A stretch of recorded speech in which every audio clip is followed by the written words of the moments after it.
네, 그러면 세션 1에 우리 홍경준 성균관대 사회복지학과 교수님께서 진행을 해주시도록 하겠습니다. 교수님 잠깐 앞으로 보시겠습니다.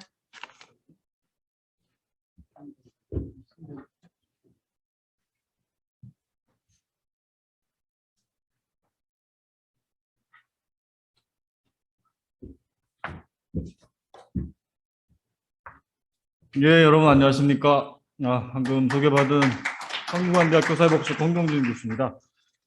예, 월드 옥타 벌써 40년이 됐다고 얘기를 들었습니다. 그리고 아마 그저께 어저께 사전 행사가 있었던 것, 오늘부터 3일 동안 제25차 세계 한인 경제인 대회가 진행되는 것 같고요. 그 첫날 오늘 그 월드 옥타 산하의 국제통상전략연구원에서 2021년 추계 심포지엄을 개최하게 됐습니다. 세션 3개가 있는 것 같은데요. 제가 첫 번째 세션에 모더레이터 역할을 맡게 되었습니다. 그래서 그 소개를 하고 뭐 이러는 건데 약간 좀 진행이 좀 어색했던 점은 좀 양해해 주셨으면 좋겠습니다. 이 행사를 준비해 주신 신현태 국제통상전략연구원장님, 그다음에 뭐 월드 옥타의 여러 회장님들, 명예회장님들께 감사 말씀드립니다. 첫 세션은 총 1시간이고요. 3개의 발표가 진행됩니다. 첫 번째는 이제 주제 발표가 고령화 사회잖아요. 고령사회죠. 고령화가 아니라 고령사회가 이미 됐는데 이 고령사회에서 먹는 게 사실 굉장히 중요한 이슈입니다. 그래서 이제 고령 친화 식품 산업이라는 어쩌면 좀 우리에게는 좀 다소 생소한 것일 수도 있는데 앞으로는 그 중요성이 더욱더 커질 것 같고요. 또 전 세계의 교포들도 나이가 들어가면서 나이가 먹어갈수록 먹는 음식 같은 경우에는 훨씬 더 좀 자기가 살던 곳에 그것을 찾게 되기 마련이죠. 아까 회장님도 김치 말씀하셨는데 뭐 이런 것들이 점점 좀 중요해질 것 같아서 우리 국제통상전략연구원에서 이런 주제를 첫 번째 발제 주제로 잡았습니다. 모더레이터의 가장 중요한 역할이 뭘까요? 시간 엄수입니다. 1시간 주어졌는데요. 3분의 발표이기 때문에 각 발표당 20분씩 할당하겠습니다. 그리고 시간을 초과 한 5분쯤 남게 되면 제가 일어나서 손짓할 거예요. 그러면 여러분 보시고 발표를 정리해야 되는 상황이구나 라는 거를 좀 서로 인식하시길 바랍니다. 3개 주제 발표 중에 첫 번째는 우리 고령친화식품산업지원센터 위원이신 김현정 박사님께서 발표를 해주실 겁니다. 일본여자대학교에서 박사학위를 받으셨고요. 대상중앙연구소 연구원을 비롯해서 국내 고령친화식품 관련해서 정책 자문을 여러 번 하셨습니다. 예, 김현정 박사님 주제 발표 부탁드리겠습니다. 나와주시죠.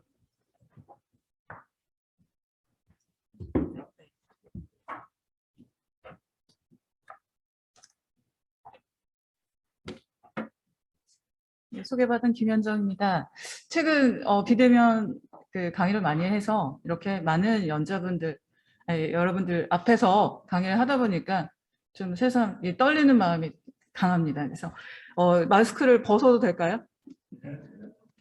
시간 엄수인데 20분, 정확하게 5분 전에 체크해 주시기 바랍니다.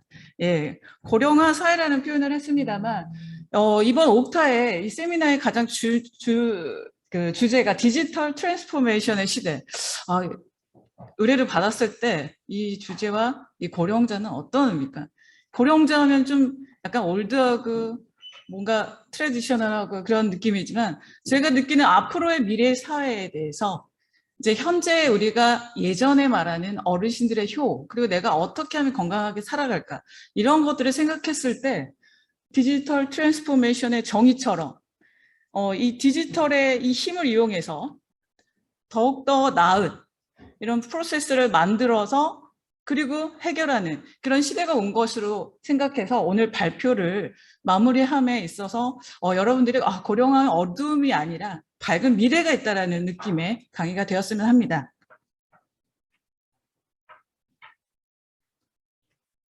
제가 처음에 보통 강의를 할 때 고령자의 정의를 얘기합니다만 오늘의 느낌으로 이 사진을 보시면 여러분들의 미래는 어디에 포지션이 있을까요?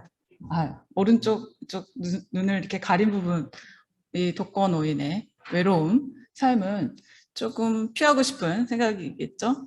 혼자 살더라도 좀 즐겁게 살아야 되는데 그럼 어떻게 하는지에 대해서 이 고령화 사회, 고령 사회 말이 많습니다. 근데 제가 사실 일본에 1998년도에 갔습니다.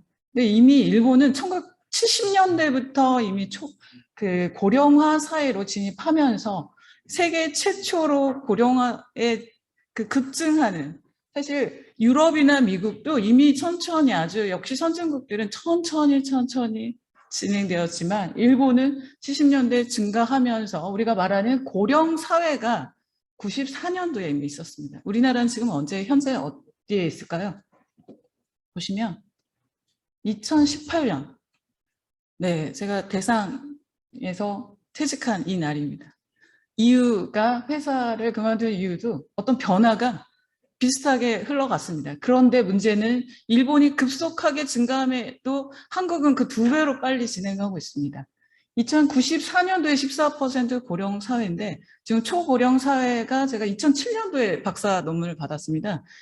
그때 일본의 분위기는 거의 그전에는 영구에서 갑작스럽게 20%가 넘은 초고령 사회 때 모든 기업들과 모든 전문 분야에서 이 분야를 하지 않으면 안 되는 시기가 왔습니다.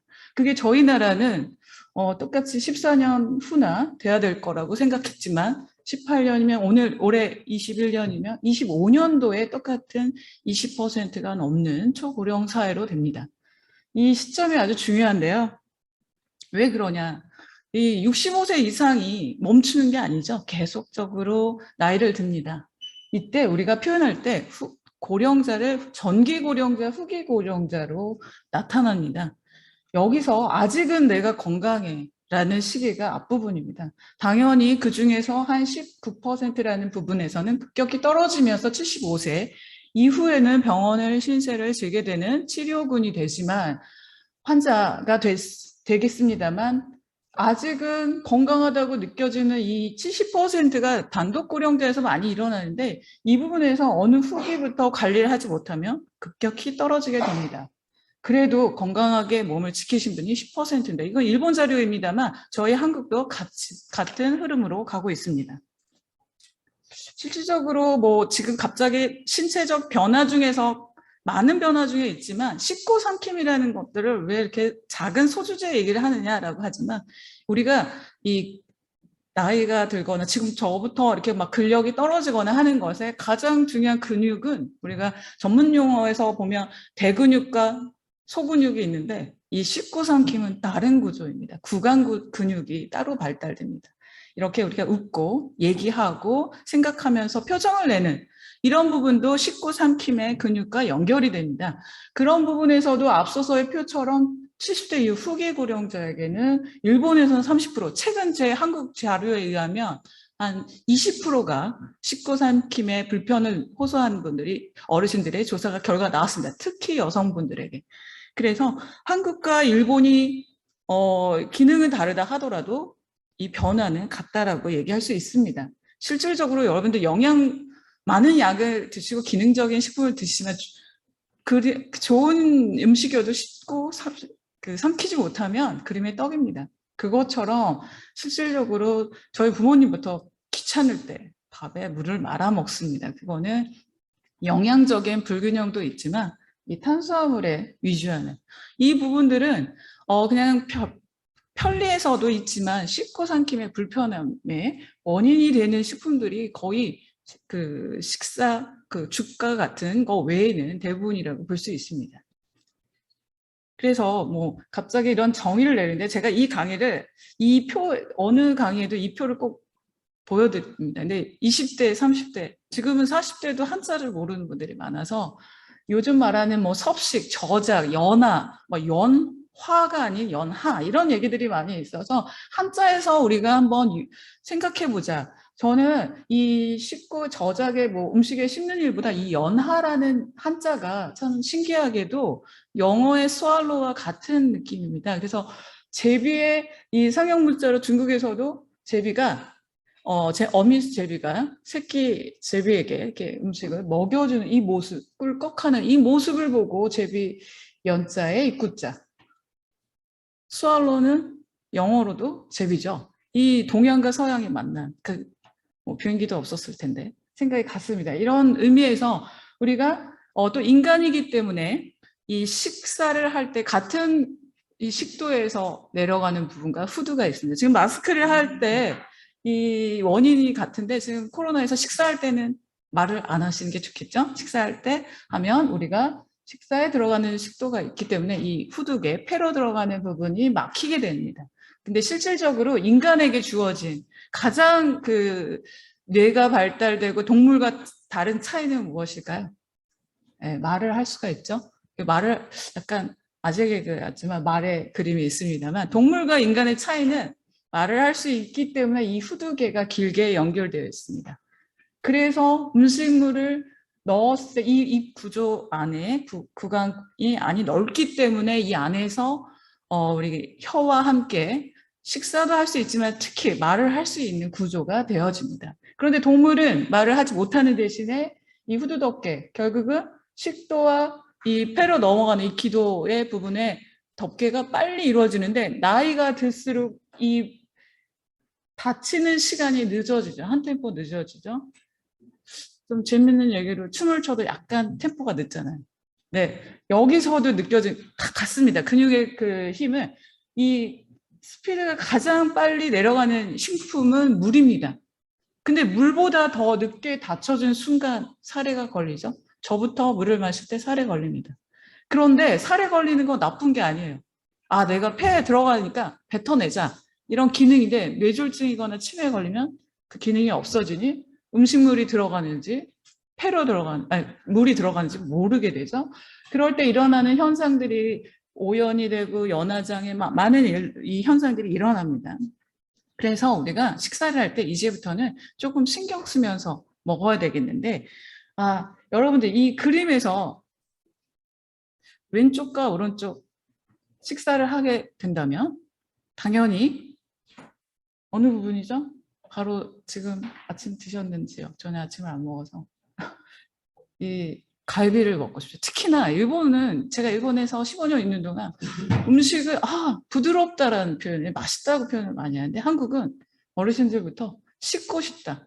뜯어야지. 이런 얘기를 해요. 그러니까 대화의 방식도 다른 것 같아요. 제가 일본의 스타벅스는 조용히 회사에 미팅하기 전에 가거나 혼자만의 시간을 위해서 커피를 마시는데 우리의 스타벅스 여러분들 아시다시피 고속터미널 가시면 어머님들 대화의 장애, 이 울림이 엄청납니다. 그래서 한국과 일본의 차이일 수도 있는데 이 식문화가 좀 다르다는 거죠. 근데 이렇게 되는데 병원에 딱 입원하면 뭔가 수술을 하거나 간단히 하면 처음에 주는 식사가 이렇습니다. 이 식사를 먹는 순간 나는 예전에 먹었던 기억이 있기 때문에 먹고 싶지 않게 되죠. 그럼 어떻게 하면 좋을까요? 역시나 저는 외국은 괜찮겠다 생각했어요. 근데 호주에서도 이미 이런 얘기를 했어요.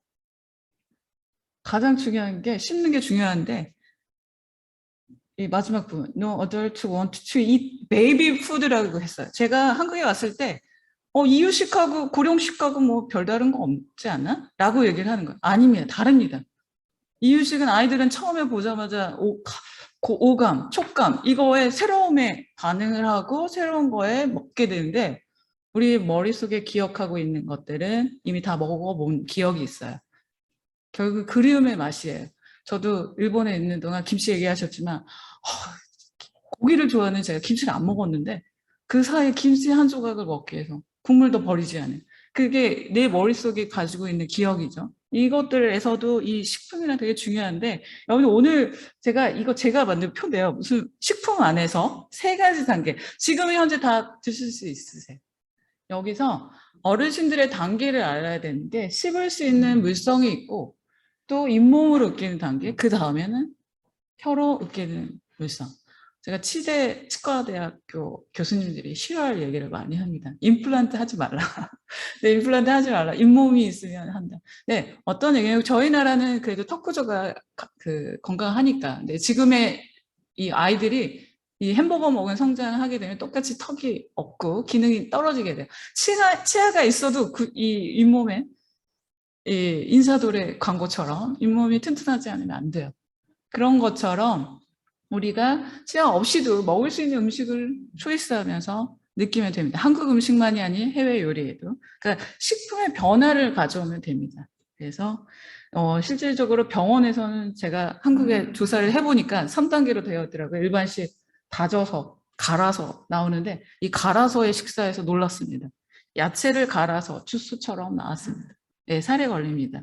그래서 그러면 우리가 이렇게 병원이나 실질적으로 뭐 부인에게 뭐 스스로가 만들어서도 중요하지만 이 제품들이 나와야 합니다. 하지만 우리나라에 지금 고령식이라는 것은 일반 식품이라기보다 뭔가 식구 삼킴의 문제 환자의 의미에서 시장 형성은 아직까지는 유동식의 중심입니다. 이건 마찬가지로 일본도 같은 흐름입니다. 실질적으로 이렇게 환자식에서 최근에 2018년, 작년 2020년 12월에 공포가 났습니다. 이 맞춤형 특수식품, 결국은 고령식의 메디푸드, 고령 친화식품, 대체식품 이런 부분들이 들어와 있습니다.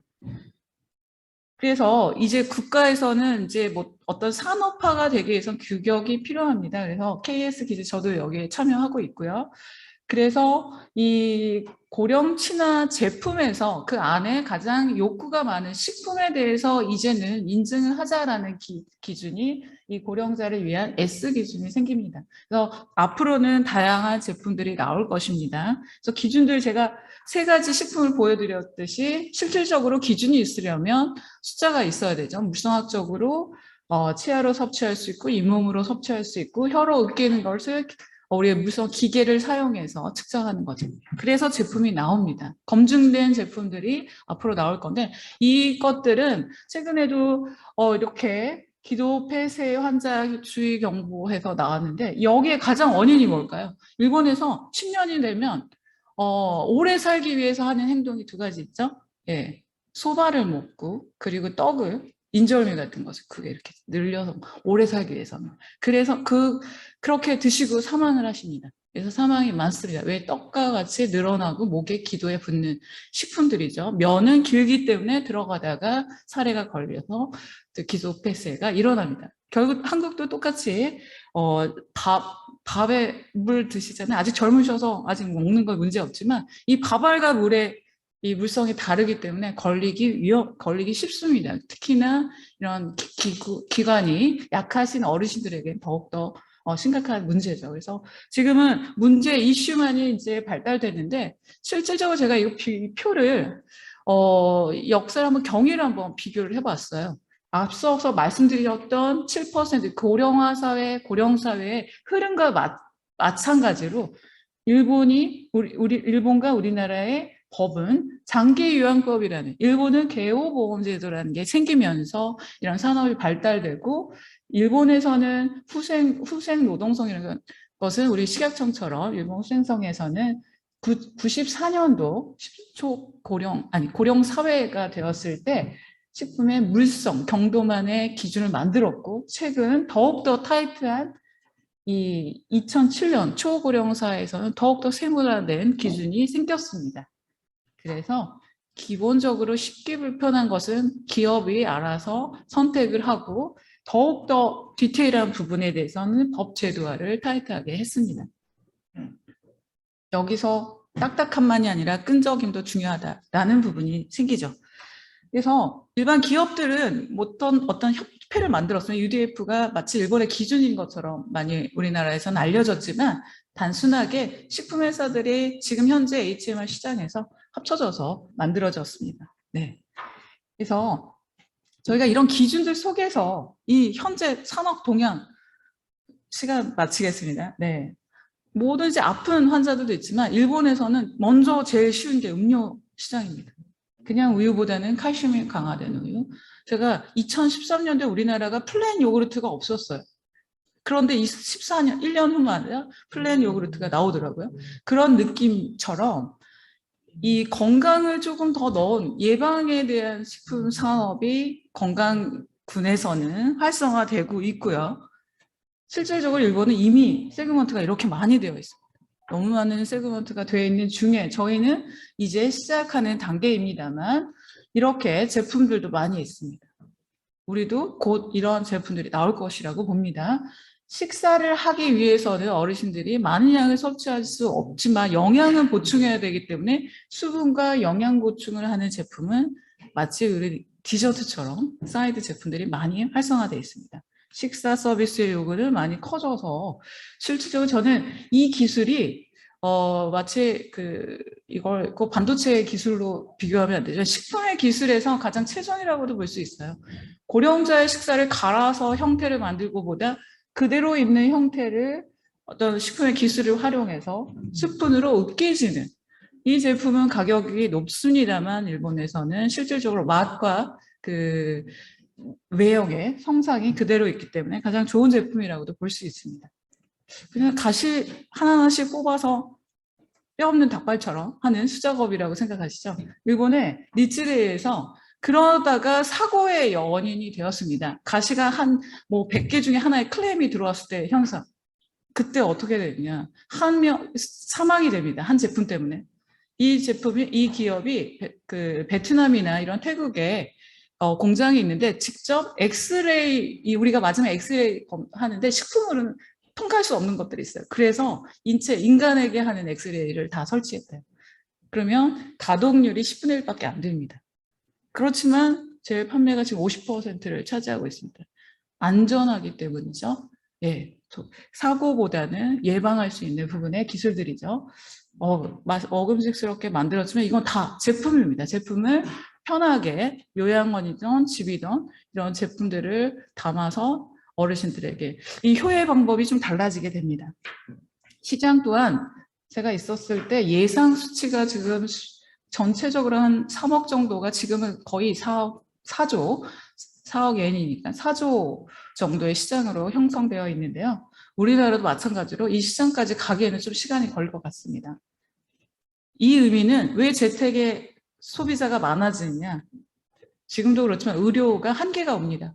고령자의 숫자가 많아지면 지금 30%에 웃달고 있는데 일본에서는 집에서도 이런 케어가 될 식사를 먹고 싶다라는 니즈가 많아지는 거죠.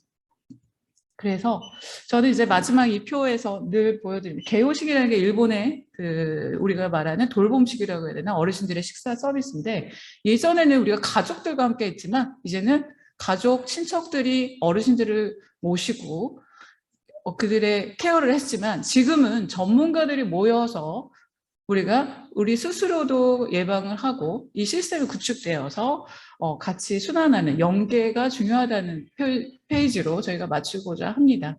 그래서 이 부분에서 약간 차가운 느낌도 있지만 저는 이런 마지막에서 말씀드리고 싶은 이 연계란 단순하게 이런 조직이 디지털화되고 전문화되는 것이 아니라 어르신들은 역시 정과 마음을 담아서 해야 되는 것은 변해서는 안 될 거라고 생각합니다.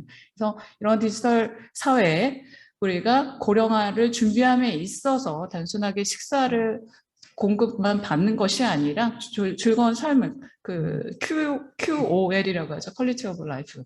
삶의 질을 높이기 위한 것은 단순한 것이 아니라 모든 전문직이 모여서 만들어진다라는 것으로 이번 강의를 마치도록 하겠습니다. 경청해 주셔서 감사합니다.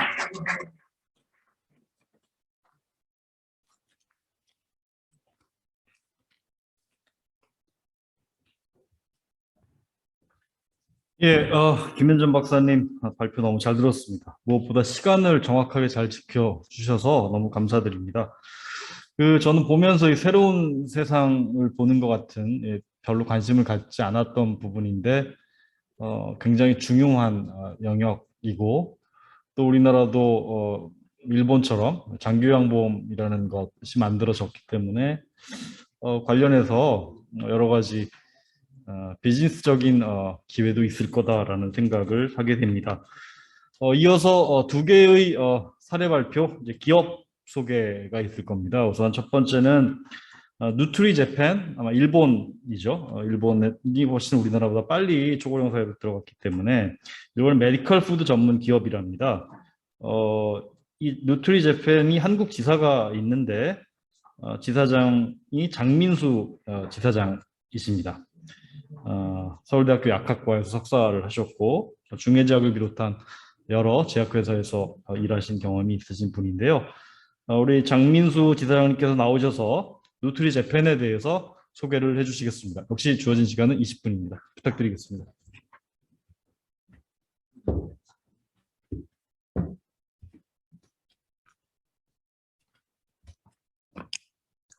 네, 안녕하십니까. 뉴트리 코리아의 장민수입니다.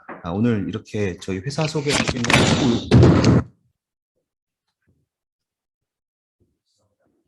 회사 소개를 할 수 있는 자리를 마련해서 무한한 영광으로 생각하고요. 저는 그 회사 소개는 반 정도 하고요. 반은 방금 김현정 박사님께서 발표하신 한국의 그런 연화 곤란이라든가 관련 시장에 대해서 일본 시장을 좀 소개시켜 드리려고 합니다. 그래서 한국과 일본을 좀 비교할 수 있는 기회가 될 수 있지 않을까 생각하고요.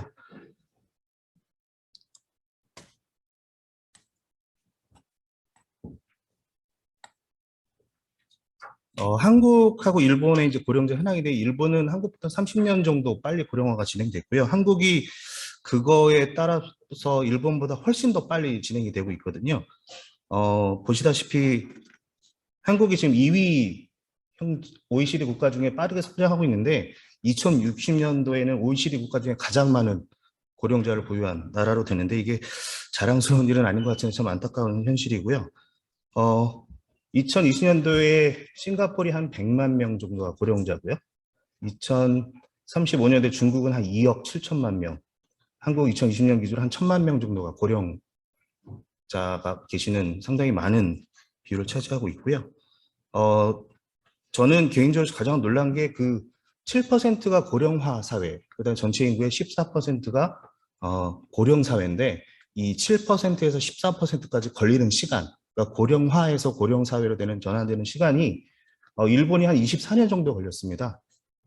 그리고 독일이 한 40년, 그리고 미국이 72년, 그리고 스웨덴 같은 경우는 85년, 그다음 프랑스가 115년이 걸렸는데요.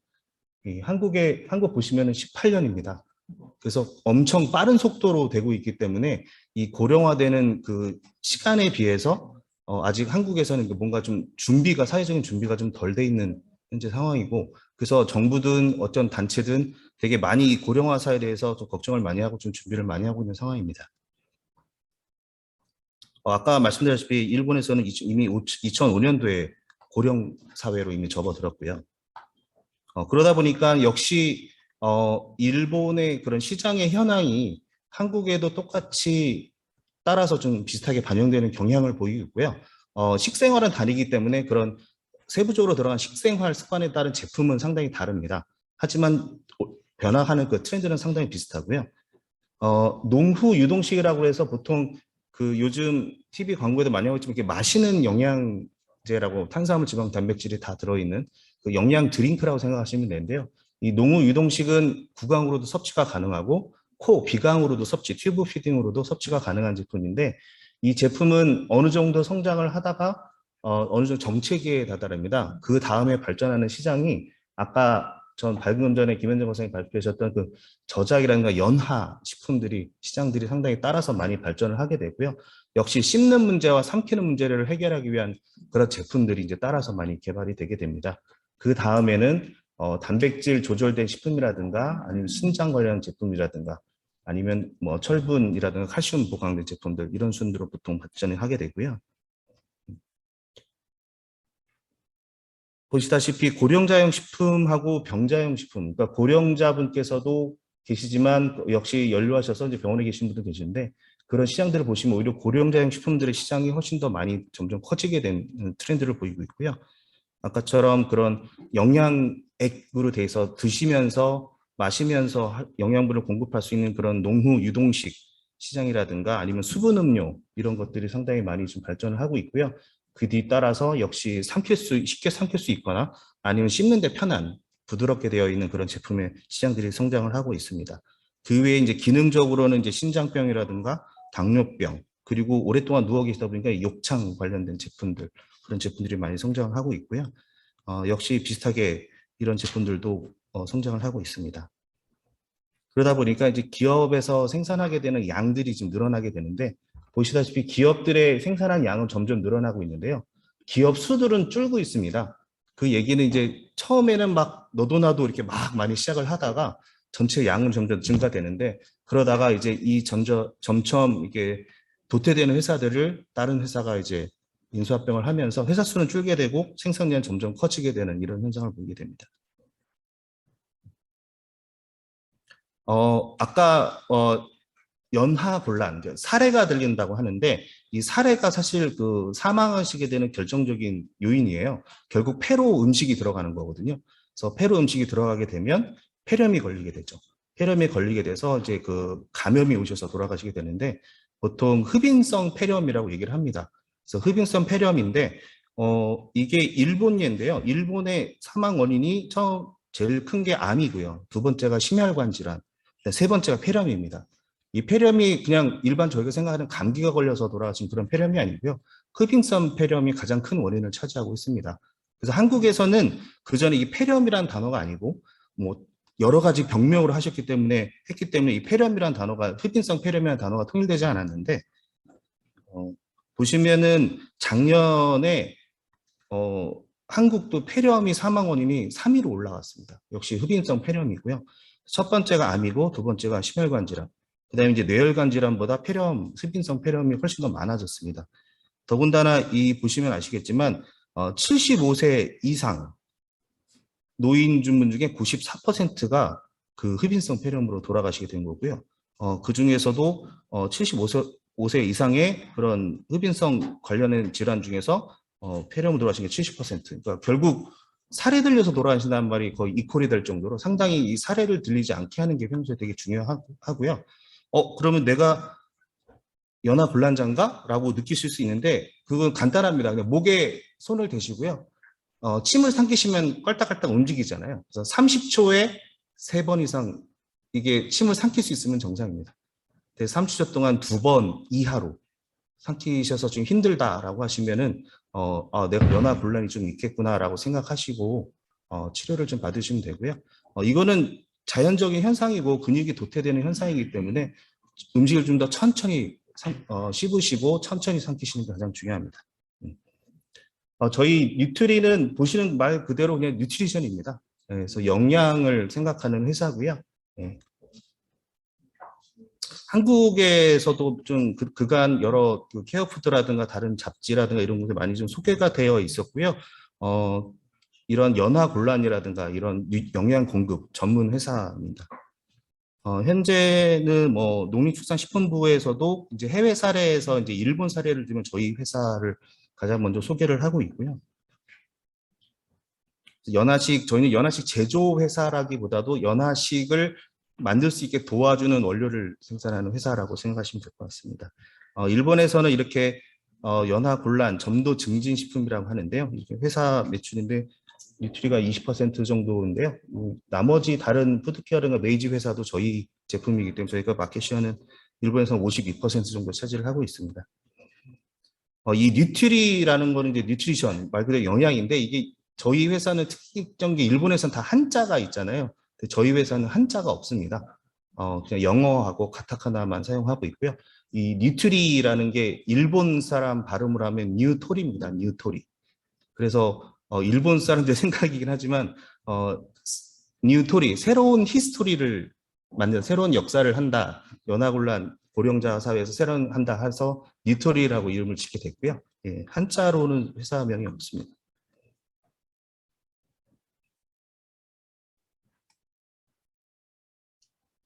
그래서 어르신들이라든가 아니면 일반인들의 영양을 주요적으로 공급하는 그런 회사이고요.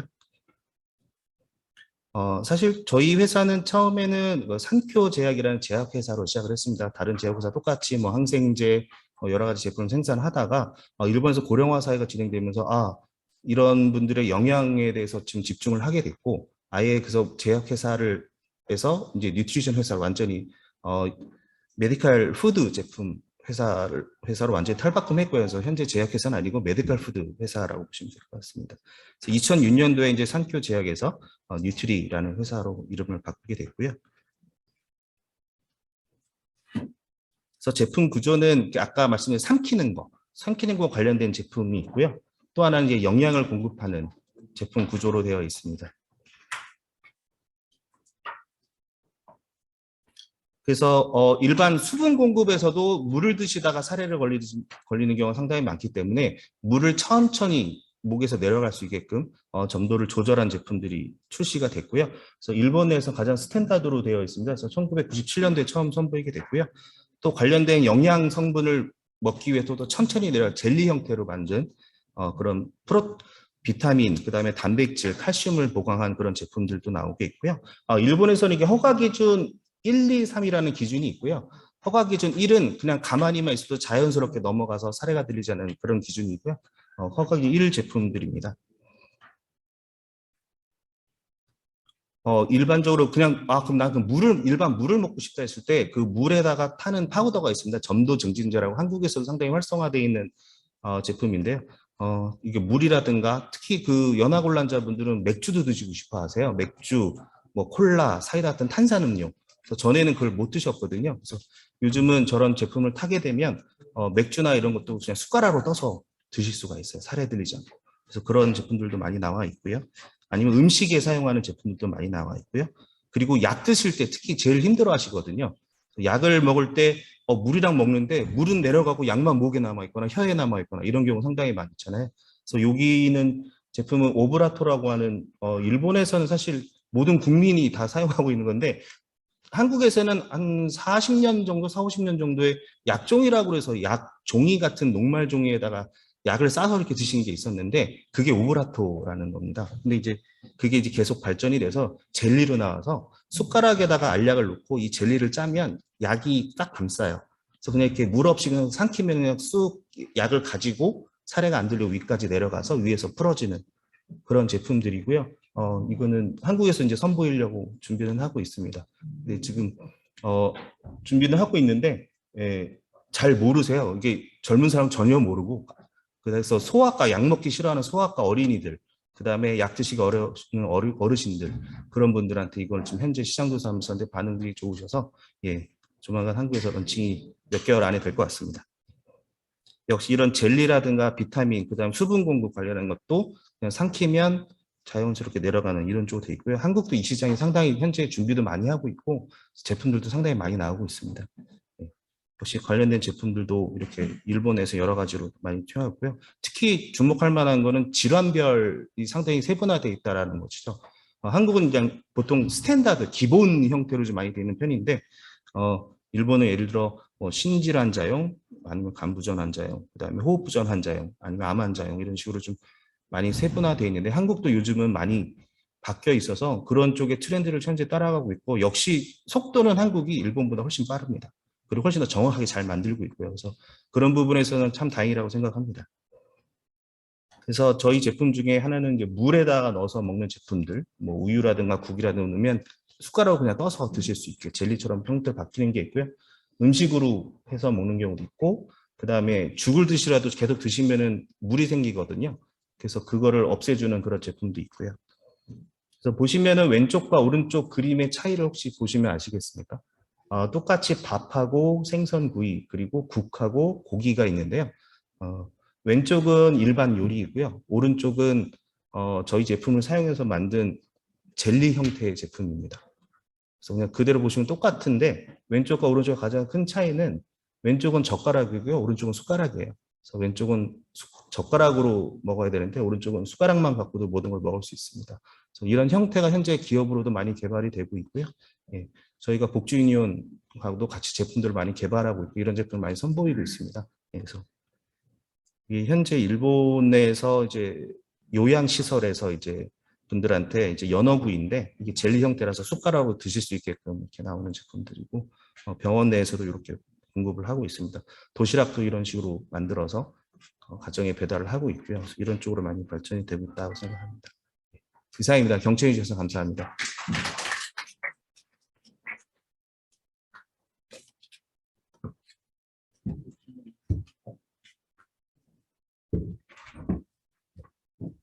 예, 장민수 지사장님, 누트리 소개 잘 들었습니다.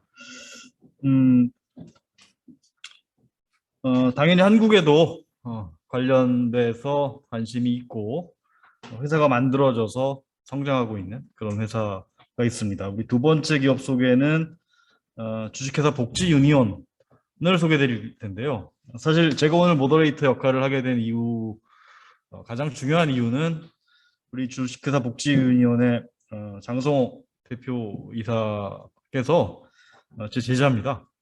성균관대학교 사회복지학과를 졸업하고 노인종합복지관에서 오랫동안 사회복지사로 일하다가 아무래도 거기 보면 이런 장애를 먹는 것과 관련해서 어려움을 겪는 노인들을 보살피는 과정에서 이런 것들이 필요하다라고 느끼고 오랫동안 열심히 노력해서 아주 성장하고 있는 좋은 회사를 만들었습니다. 그래서 두 번째로는 우리 주식회사 복지 유니온, 국내 고령 친화식품 전문 기업이고요. 여러분들 지금 책상 위에 복지유니온에서 만든 여러 제품 중에 아마 저염도국인 것 같아요. 염분을 좀 줄인 그런 국을 올려놨으니까 집에 돌아가실 때 꼭 가져가시기 바랍니다. 맛도 보시고 또 맛있다 싶으면 인터넷 찾아보니까 다 나오더라고요. 주문도 좀 해주시고 그럼 좋겠습니다. 자, 그럼 두 번째로 우리 장성호 대표이사님 모시겠습니다. 20분입니다.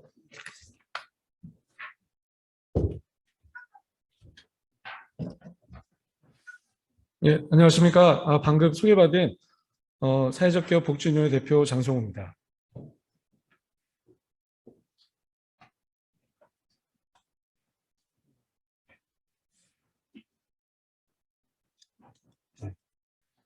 예, 저에게 이제 주어진 시간 20분인데요. 조금 더 빨리 끝낼 수 있도록 노력해 보도록 하겠습니다. 예, 우선 저희 회사 간단하게 뭐 유엔에서 이렇게 국가 지속가능 발전 목표를 이렇게 가지고 있는 것처럼 저희는 사회적 기업으로서 나름의 기업의 어떤 그 미션과 비전을 가지고 있는데요. 어르신 역량을 통한 건강한 사회 공동체 조성, 그리고 맞춤 행사를 통한 노년기 인간 존엄성 유지, 고령 친화식품 산업화 활성화로 인한 일자리 창출, 노인 의료비 감소로 인한 사회적 비용 절감을 목표로 일을 하고 있습니다. 예, 우선 그 국내 노인 식사 시장 환경 간단하게 좀 말씀드리면요. 예, 연하곤란 노인의 기도 질식사 이슈들이 뭐 요양원이라든지 병원에서 많이 이슈들이 발생되고 있습니다. 그래서 뭐 전체 노인 인구 20% 이상이 아까 사례들림 뭐 연화장애를 가지고 있다라고 하고요. 노인병원, 요양원 사망원이 1위가 흡인성 폐렴입니다. 그래서 이제 아까 얘기한 뭐 KS 인증도 만들어지고 여러 가지 이제 삼킴 장애에 대한 이슈들이 생기고 있습니다. 2019년도에 국내 장기요양 뭐 요양원에 입소하신 분들 또 재가 서비스를 이용하시는 어르신들의 실태 조사를 했었는데 가장 필요한 게 뭐냐? 역시 식사, 영양 상담 그리고 식사의 개선 이 부분이 가장 요구가 높은 걸로 나타났습니다. 2020년에 이제 그 국가에서 합동 정책 발표가 있었습니다. 그래서 고령 친화 식품을 육성하겠다. 그리고 실제로 이제 그 농림부, 보건복지부 그리고 이제 지자체에서 많은 그 어르신들 영양 관리, 식사 지원 이런 뭐 시범 사업들이 만들어졌습니다. 그래서 저희 회사는 요양원에 있는 또 요양병원에 있는 어르신들과 또 이제 그 제가 그 집에 계시지만 혼자 계시거나 또 노인 부부들만 살고 계셔서 식사하기 어려우신 분들, 조리하기 어려우신 분들 이런 분들을 대상으로 사업을 진행하고 있습니다. 예, 저희 기업에 오늘 뭐 사실 앞서 이제 도산 아카데미 우리 원장님도 저희 회사 고문으로 같이 계시고요. 예, 또 김현정 박사 아까 발표해 주신 저희 그 고문으로 자문으로 같이 저희가 기업에 이사도 되어 있습니다. 예. 저희 그 사업 국내 유일 뭐 최초로 저희가 연화 도움식이라는 걸 개발했습니다. 오늘 아까 그 박스에 보면은 뭐 저염고기 5종이 있고요. 또 연화 도움식 3종이 있습니다. 그래서 드셔보실 수가 있을 거고요. 또 저희는 이제 공공급식이라고 하면은 뭐 이런 그 복지시설, 뭐 요양원 뭐 이런 데 이제 유통하는 건데요. 유통을 저희가 좀 하고 있고요. 또 이제 그 디지털 트랜스포머 시대에 맞게 저희가 ICT 툴을 이용한 어르신들 식생활 진단 이런 그 뭐 프로그램을 개발하고 또 적용하고 있습니다. 예, 국내 최초 이제 제품 개발을 했는데요. 예, 그 아마 이게 뭐 이게 좀 하나 날라갔네. 네네. 예. 이게 아까 이제 뭐 연화식이다 그러면은 연화도금식이 뭔지 잘 이렇게 이게 아예 안 나오네. 넘어가네요.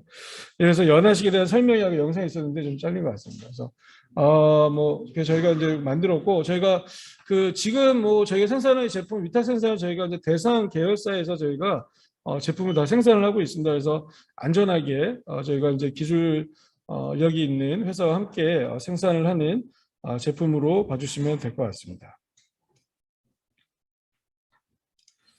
예, 그리고 앞서 발표했던 그 일본의 그 뉴트리사와 저희가 작년에 기술 협력을 체결했습니다. 그래서 실제로 이제 뉴트리 그 일본에서 만든 제품의 원료라든지 또 뉴트리에서 가지고 있는 이런 기술력들을 저희가 통해서 국내에 또 한국에 맞는 제품도 개발하고 또 일부 제품도 저희가 수입해서 납품하는 그런 일들을 하게 되었습니다. 네, 국내에서 그 작년 올해 이렇게 그 인증 제도가 만들어졌습니다. 그래서 특별히 올해 이제 그 고령친화 우수식품 S 인증 제도가 지금 최초 올해 1회 지금 심사 중입니다. 내일 모레 심사를 하는데요. 이 제품이 이제 선정이 되면 앞으로 국내 이제 그 장기 요양의 숟가로 식품을 사 먹는다든지 또 아니면 이제 국내에 이런 그 바우처들이 많이 만들어질 겁니다. 그 지자체나 이런 뭐 농림부, 뭐 보건복지부 이런 쪽에서도 이제 식품 바우처들이 나올 텐데요. 그런 바우처에 사용되는 제품의 어떤 그 후보 기준으로 이런 S 인증을 받은 제품들이 사용될 걸로 보여집니다. 그래서 저희가 이제 이런 것들을 준비를 하고 있고요. 예, 저희 뭐 자체적으로 뭐 수도권 내 물류센터 가지고 있고, 저희가 그 어르신 공공급식, 이런 그 제가 어르신들이 실제로 이제 1인 가구가 저희 뭐 우리나라에도 1인 가구 노인들이 엄청나게 이제 폭발적으로 증가를 하게 되는데요. 이분들에게 식사를 이분들이 이제 뭐 공공에서 지원을 해주든지 아니면 또 이분들이 사 먹을 수도 있겠죠. 비대면 코로나 이후에 이 배달급식 시장이 어마어마하게 이제 성장하게 되었는데요. 국내에서 이제 특히나 이제 어르신들 전용 맞춤형 이런 그 시장이 앞으로 뭐 더더욱 성장할 것으로 보여지고 이 부분에 저희가 그 2016년부터 저희가 좀 준비를 해서 국내 현재 이런 그 뭐 배달급식 사업, 어르신 배달급식 사업에 저희가 좀 그 모델로 지금 열린밥이라는 식당을 운영하고 있습니다. 그래서 향후에는 그 전국에 이제 저희가 이걸 프랜차이즈 사업으로 추진을 하려고 준비하고 있습니다. 그래서 이제 아까 이제 그 뭐 김현정 박사도 얘기했는데 건강식이다, 뭐 돌봄식이다, 뭐 이런 것들이 이제 메뉴화되고 또 이런 것들이 메뉴화되기 위해서는 또 이런 그 제품들을 저희가 가공 제품들은 완제품화해서 이런 것들이 또 이런 그 뭐 프랜차이즈 거점을 통해서 또 도시락으로 되어질 수 있는 이런 것들을 저희가 하고 있습니다. 그래서 이제 이런 프랜차이즈 시스템을 저희가 할 거고 이 프랜차이즈 시스템에 뭐 저희 제품도 있지만 뭐 또 이렇게 앞서 발표한 뉴트리 회사의 제품도 있고 그 외에도 저희가 그 이런 그 앞으로 향후에 국내에 고령치나 뭐 고령자 급식 시장, 뭐 고령자 뭐 식품 시장 이런데 좀 필요한 다양한 제품들을 또 저희가 유통할 수 있는 그런 구조가 될 수 있을 것 같습니다. 그래서 혹시 해외에 또 저희 우리나라보다 먼저 선진화된 좋은 제품이 있는 것들이 있으면 또 저희가 또 수입해서 같이 유통도 할 수 있을 걸로 보여집니다. 예, 그래서 다음 이제 마케팅 전략인데요. 예, 그 저희 회사는 이제 이런 그 지금 정부 정책에 발맞춰서 저희가 이제 뭐 심포지엄이라든지 뭐 이런 다양한 그 좀 채널을 이용해서 정책 제안을 많이 하고 있습니다. 오늘도 이제 뭐 저희가 이런 뭐 심포지엄 오늘 이 심포지엄 이게 발표도 저희가 또 하게 되었는데요. 저희가 계속적으로 이제 제안을 하고 이런 것들을 통해서 시장을 넓히고 좀 시장을 좀 만들어가고 있는 역할을 하고요. 또한 이런 제품만 가지고 또 식사만 가지고 건강할 수 있느냐? 그것보다는 또 요새 이제 뭐 시대가 이제 4차 산업혁명 시대가 이루어지고 있는 곳에서 저희가 ICT, 뭐 인공지능까지 이용해서 노인들, 뭐 어르신들 스스로 자기 건강, 자기 영양에 대한 체크를 할 수 있도록 또 아주 그 몸이 많이 불편하신 분들은 이렇게 좀 그 보조를 하실 수 있는 뭐 이런 그 식생활 코디네이터라든지 뭐 식품 코디네이터들이 영양 관리를 해줄 수 있는 이런 프로그램도 저희가 지금 개발을 하고 내년에 이제 인공지능화 지금 하려고 준비하고 있습니다. 예, 그래서 사실 이제 오늘 이 자리에 저희가 저희 회사가 이렇게 뭐 이렇게 좀 저희 회사 소개해드릴 수 있는 것에 대해서 굉장히 감사드리는데요. 올해 사실은 그 이런 그 월드 옥타라는 이런 세계 한인 무역 협회를 통해서 저희가 한번 저희 제품 좀 한번 만들어서 수출을 한번 해보면 좋겠다. 뭐 이런 생각을 사실 해보게 됐습니다. 그래서 작년에 그 기회가 왔었어요. 그 차세대 저희 그 뭐 성공사를 발표회가 월드 옥타 그 사무실에서 저희가 그런 발표를 하고 그때 신현태 원장님 또 우리 김세정 준비위원장 같이 이렇게 우리 윤조셉 박사님하고 함께 저희가 이런 제품 어떻게 보면은 해외 동포분들에게 어르신들도 1세대 어르신들도 좀 많이 계시는데 이분들에게 정말 안전한 한국의 맛이 있는 이런 식품을 좀 수출할 수 있으면 좋겠다. 그래서 뭐 저희가 이 이후에 사실은 이후에 원래는 저희가 그 냉장죽으로 만들었는데요. 연하식을 냉장죽에서 저희가 어렵게 이 아마 세계에서 최초라고 또 얘기하는데 저희 그 김현정 박사 얘기로는 상온으로 1년 동안 저희가 상온으로 유통기한이 설정된 연하 그 죽을 저희가 뭐 세계 최초로 저희가 이제 개발을 했습니다. 그래서 작년에도 그 올해 이제 보면 저희가 대전에서도 잠깐 이렇게 뭐 맛도 좀 보여드리고 막 했었는데 저희가 이제 그 실제로 올해 봄에 대전에서의 미팅했을 때 그 캐나다 토론토 지회에서 우리 그 좀 얘기가 좀 진행이 돼서 저희가 월드 옥타 현지화 사업도 뭐 진행이 됐고 실제로 저희가 일부 좀 수출이 됐습니다. 그래서 토론토에 있는 그 한인 요양원이죠. 은혜 양로원에 저희가 지금 공급이 좀 되고 있습니다. 그래서 이 취지 자체가 저희가 오늘 굉장히 그 또 좋은 유익한 어떤 정보 또 외국 기업 소개도 있었지만 저희가 오늘 제가 이제 뭐 발표를 드리는 데 있어서 그 좀 해외 어르신들, 동포 어르신들 제가 요양원이나 복지관에서 근무했더니 노인이 되면 또 치매가 오고 하면 음식을 거부하고 또 옛날의 음식을 먹고 싶어하는 그런 마음이 생깁니다. 그래서 이런 부분들을 있을 때 좀 이런 제품들이 그분들에게 어떤 나름의 노후에 좀 조금만 행복이 좀 되고 또 건강에 또 도움이 될 수 있는 그런 마음으로 저희가 이번 그 월드 옥타 행사를 최초에 연계가 되고 오늘 이렇게 발표까지 진행하게 되었고요. 아무튼 저희 회사는 그런 계속적으로 저희가 제품을 개발하고 또 수출을 할 수 있도록 저희가 지속적으로 좀 다양한 제품을 선보여서 혹시라도 이제 좀 연결될 수 있는 월드 옥타를 통해서 연결돼서 이렇게 많지 않은 시장이라도 저희가 할 수 있는 부분들에 대해서 좀 같이 고민하고 일이 진행이 되었으면 좋겠습니다. 예, 그럼 저는 좀 짧게 이것으로 발표를 마치도록 하겠습니다. 감사합니다.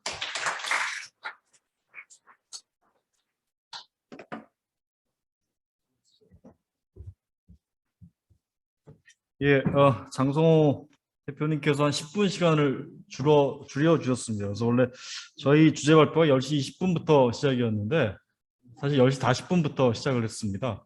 저 뒤에 또 세션이 있고 그래서 제가 조금 무리하게 시간 제한을 과다하게 했는데 그럼에도 불구하고 발표자 세 분 모두께서 잘 협조해 주셔서 너무 감사드립니다. 예, 그러면 세션 1, 첫 번째 세션은 이것으로 마무리하겠습니다. 감사합니다.